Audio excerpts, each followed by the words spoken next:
Мұң өліп, мың тірілген жүрегіңді таныстым мұң тілімен. Жылағанда жүрегім күн тұтылып, қуанғанда күлкімнен төндірген.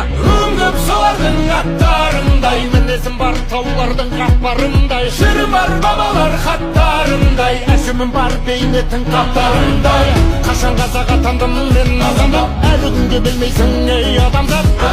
Есіміме береді бала жасын құлпытасы шұқыған кей азамат. Ару жолда мал терде бала белде уайым түбі теңіз ғой бара берме. Жігер керек, жыр керек, жалау керек, қайрат күйі боп төгіл қарал елге. Бұл күнде сен мен қазақпын, мың өліп, мың тірілген. Көк бар, күн бар, елім бар, жерім бар.